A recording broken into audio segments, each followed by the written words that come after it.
ក្មេងស្រីនោះបានបើកការមើលឃើញកាំរស្មីអិចរបស់នាងហើយបានរកឃើញទ្រព្យសម្បត្តិដែលលាក់ខ្លួននៅក្នុងផ្សិតនៅឯការដេញថ្លៃប៉ុន្តែផ្ទះដេញថ្លៃបានតម្លៃ$10 លានបង្កឲ្យមានការខឹងសម្បារជាសាធារណៈព្រោះគ្រប់គ្នាគិតថាវាគ្រាន់តែជាផ្សិតធម្មតាក្មេងស្រីបានដើរទៅជួបឪពុកនាងហើយលួចលាក់ប្រាប់អាត់កំបាំងផ្សិតនោះជំរុញឲ្យទិញវាភ្លាមឪពុករបស់នាងដេញថ្លៃ$12 លាននៅនឹងកន្លែងប៉ុន្តែត្រូវមហាជនជាច្រើនបានហៅគាត់ថាល្ងីល្ងើចិត្តណាហួសចិត្ត$1 លានបុរសនោះអន់ចិត្តតែគ្មានអំណាចហើយត្រូវដំឡើងថ្លៃដេញថ្លៃម្ដងទៀតអតីតមិត្ត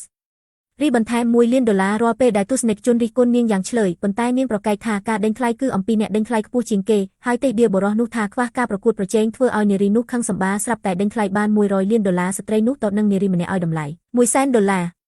បញ្ឈប់គាត់មានគម្រោងថ្មីនៅពេលដែលបុរសនោះឈប់ដេញថ្លៃអតីតមិត្តស្រីរបស់គាត់ភ័យស្លន់ស្លោហើយសួរថាហេតុអ្វីបានជាគាត់បោះបង់គាត់និយាយដោយស្ងប់ស្ងាត់ថាគាត់លែងចង់បាននៅពេលដែលម្ចាស់ផ្ទះញុះញង់ស្ត្រីនោះឈ្នះផ្សិតប៉ុន្តែប្រឈមមុខនឹងការរិះគន់យ៉ាងចាស់ដៃពីជីដូនរបស់គាត់ដែលថែមទាំងគំរាមបង្កកាត់ធនាគារទាំងអស់របស់គាត់រួចបុរសនោះបានស្នើឲ្យទិញវាក្នុងតម្លៃ$10 លានដើម្បីកាត់បន្ថយការខាតបង់ស្ត្រីគាត់បានលក់វាដោយស្ទាក់ស្ទើរ